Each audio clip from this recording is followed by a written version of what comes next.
Assalamualaikum warahmatullahi wabarakatuh. Ketemu lagi di sistem pernapasan manusia kedua. Kita akan membahas tentang mekanisme pertukaran udara, udara pernapasan, dan gangguan dari sistem pernapasan. Mekanisme pertukaran udara terjadi di alveolus, yaitu bertukar karbon dioksida dan oksigen antara alveolus dengan pembuluh darah. Nah, yang kita sebut sebagai pernapasan eksternal. Sedangkan pertukaran CO2 dan oksigen yang antara pembuluh darah dengan sel tubuh itu kita namakan pernapasan internal. Pengangkutan oksigen, jadi kita memerlukan Hb, hemoglobin dalam darah ya tentunya. Kemudian oksigen tersebut akan diikat oleh hemoglobin menjadi oksihemoglobin. Nah, untuk reaksinya itu kan bolak-balik ya. Jadi pertama nanti di pembuluh darah pertama ya antara alveolus dengan pembuluh darah yang dekat alveolus, nanti Hb-nya mengikat oksigen menjadi oksihemoglobin. Nah, si oksihemoglobin ini nanti akan dibawa ke sel tubuh. Di sel tubuh nanti Hb-nya akan melepas oksigen seperti itu ya. Jadi makanya reaksinya bolak-balik. Nah, untuk mengangkutan karbon dioksida itu ada 3 cara. Jadi yang pertama larut di dalam plasma, terus membentuk HCO3- dan diikat oleh Hb.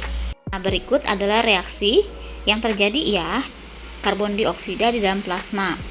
Jadi karbon dioksida jika dia berikatan dengan air nanti dia akan membentuk asam karbonat. Bentuk kedua itu dia bisa membentuk HCO3-.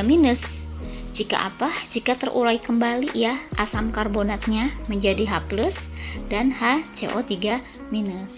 Sama, ini pun reaksinya bolak-balik. Jadi bisa terjadinya melihat situasi gitu ya. Kalau misalnya CO2-nya berikatan dengan H2O, nanti dia akan menjadi asam karbonat gitu ya. Kemudian nanti asam karbonat akan terurai lagi menjadi H+ dan HCO3-. Begitu seterusnya. Bentuk ketiganya yaitu karbon dioksidanya itu diikat oleh Hb.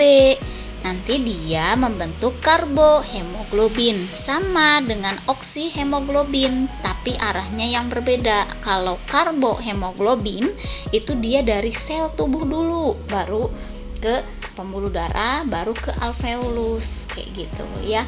Jadi nanti diikat dulu oleh Hb ya, CO2 yang ada di sel tubuh tersebut, kemudian diantarkan di alveolus ya, kemudian dilepas karbon dioksidanya. Ya, kita masuk ke jenis-jenis udara pernapasan, yaitu ada udara tidal, ada udara inspirasi maksimal atau yang kita kenal sebagai udara komplementer. Kemudian ada udara ekspirasi maksimal yang kita kenal sebagai suplementer dan udara residu. Kita lihat ya, apa sih perbedaannya? Baik, ini untuk udara tidal, yaitu udara pernapasan biasa. Kamu bisa lihat volumenya 500 ml. Untuk udara inspirasi maksimal atau komplementer, yaitu udara inspirasi maksimal setelah pernapasan biasa. Artinya ada udara yang masuk setelah pernapasan biasa. Nah, kamu bisa lihat ya, untuk volumenya 1500 ml. Udara ekspirasi maksimal atau suplementer itu udara yang bisa dikeluarkan secara maksimal setelah pernapasan biasa. Nah, ini volumenya sama seperti yang komplementer 1500 ml. Ini adalah udara residu, yaitu udara yang tersisa di paru-paru setelah ekspirasi. Jadi dia tuh selalu tinggal di dalam paru-paru, yaitu sebesar 1000 ml. Nah, apa itu kapasitas paru-paru? Yaitu udara maksimal yang dapat ditampung oleh paru-paru. Untuk besarnya kalian bisa tambahkan dari udara tidal, udara suplementer, dan udara komplementer. Jadi total semuanya 3500 ml. Untuk kapasitas total paru-paru itu apa? Dia adalah kapasitas total udara secara keseluruhan yang berada di paru-paru. Jadi kita tinggal menambahkan saja kapasitas vital paru-paru ditambahkan dengan udara residu. Jadi total semua adalah 4500 ml ya. Baik, ini adalah jenis-jenis pernapasan. Ada 2, ada pernapasan dada dan pernapasan perut. Apa sih bedanya? Kalau pernapasan dada dia dibantu oleh otot antar tulang rusuk ya.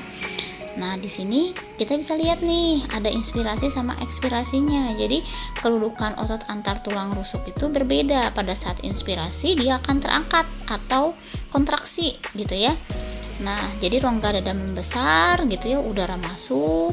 Nah, kemudian pada saat nanti ekspirasi kebalikannya. Jadi ketika udara keluar itu apa? Jadi otot antar tulang rusuknya relaksasi, rongga dadanya mengecil dan udara keluar. Nah, sedangkan pernapasan perut itu dibantu oleh diafragma. Jadi sama ya, ada saat inspirasi dan ekspirasinya berbeda. Saat inspirasi kamu bisa lihat diafragmanya mendatar gitu ya, sehingga udara masuk. Sedangkan pada saat ekspirasi nanti diafragmanya melengkung seperti itu ya, kamu bisa lihat, sehingga udara bisa keluar dari tubuh ya. Jadi yang membedakan antara pernapasan dada dan pernapasan perut itu lebih ke arah yang membantunya siapa ya. Terakhir itu tentang gangguan sistem pernapasan, kamu bisa lihat pertama dari laringitis ya. Jadi ada peradangan di daerah laring di mana pita suara berada, sehingga nanti bisa jadi suaranya serak ataupun hilang. Kemudian ada faringitis atau peradangan pada faring, sehingga nanti kalau ada peradangan biasanya diikuti dengan demam ya, seperti itu, dan batuk-batuk gitu ya, serasa tenggorokan kering atau yang kita sebut sebagai radang tenggorokan. Kemudian ada asma atau sesak napas, yaitu penyakit kronis pada saluran pernapasan yang ditandai dengan sesak akibat adanya peradangan atau penyempitan pada saluran pernapasan. Ada penyakit pneumonia, itu peradangan paru-paru. Jadi alveolusnya itu dia berisi cairan yang berlebihan. Nah, ini biasanya disebabkan oleh infeksi bakteri. Kemudian ada penyakit TBC, yaitu penyakit yang disebabkan oleh bakteri Mycobacterium tuberculosis ya. Ini penyakit yang menular. Kemudian ada kanker paru-paru, di mana terjadi sel-sel tumbuh yang tidak terkendali di paru-paru.